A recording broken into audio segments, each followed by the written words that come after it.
going into any big games that I played in, or certainly when I was captain of the team, I was always telling the boys to just embrace the moment for what it is. Don't try and run away from it. Don't just try and say it's another game, because it's not just another game. There is more on it. I think sometimes the more you can talk about it and actually express to yourself and to others that this is a bigger game, I think the better you are, because you're not, you're being true. Then you're not trying to hide anything, and once you turn up at the ground that everything's going to be heightened anyway.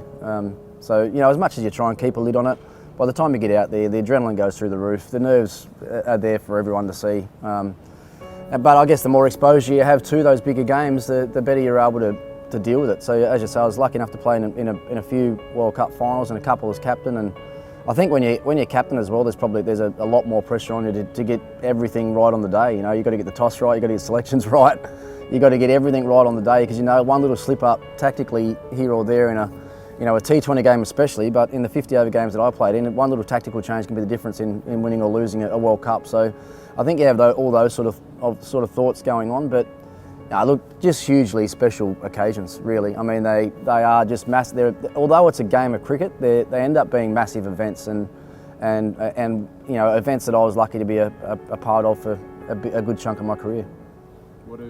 What stood out about the event so far?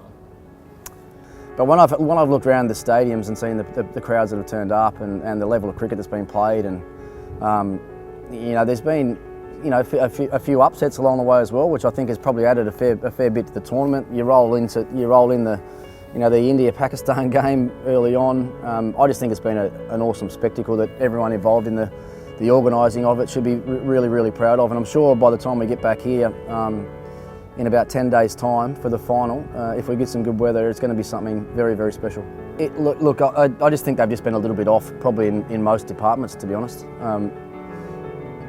Their top of Davey Warner hasn't been at his best. There's been a lot of talk about Aaron Finch as well, and it was good to see him play a little bit better against Ireland the other night, although it looks like he's picked up a hamstring injury, which might even rule him out. We'll have to keep a really, really close eye on that. But I just reckon they've just been a little bit off.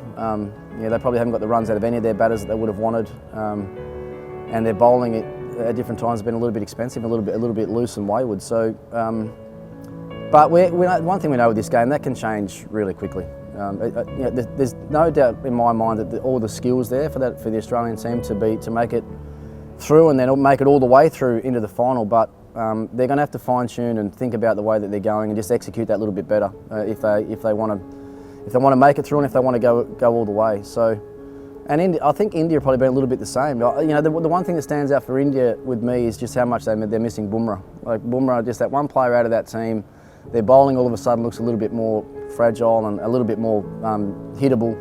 Bhuvanesh has been absolutely outstanding with the new ball, but some of their death bowling's been a little bit off. The fact they're using Hardik Pandya at the end now, rather than having that that lockdown bowler and Bumrah to come back to right at the end. So, look at that. I think that's why it's right now. It just feels to me like it's so hard to pick even the semi-finalists, let alone pick who you think's going to make the final, and then actually pick a winner, because the form guides almost basically go out the window. It's just who stands up over the next few days or next week in the pressure moments will determine who makes it through and who makes it through to the semis. When you have a game like Australia have got where they actually don't know what they need to do specifically, that they suspect they have to win well, as a player and as a captain, how would you be sort of instructing the team to play a game like that? Look, it's a really interesting one, I think, because first and foremost they've got to win the game, right?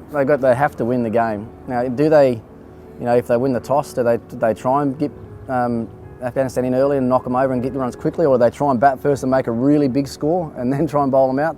These are all the things that they've got to think about. I mean, by the book, if they won the toss, they would send Afghanistan in, try and knock them over and get them as quickly as they could, and that's probably the way they've got most control over what their destiny might be. But and then of course we know that the others have got the game the next day, so they'll know exactly what they have to do going into their last game as well, won't they? So it's a tricky situation for them to be in, but that's what tournament play is all about.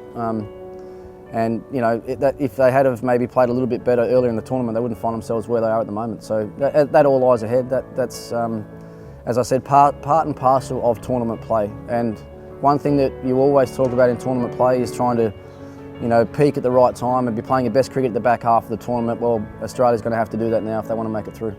And finally, at the final here, with ISA's playing Great Southern Land tune? Is that a tune that would have appeared in a dressing room or two? 100%. Yeah, I reckon it was on Steve Waugh's playlist for every year that we played together. No, absolutely, it would have. I mean, it's even just hearing you say that now, it brings back a lot of memories from songs that were played in change rooms through the years, and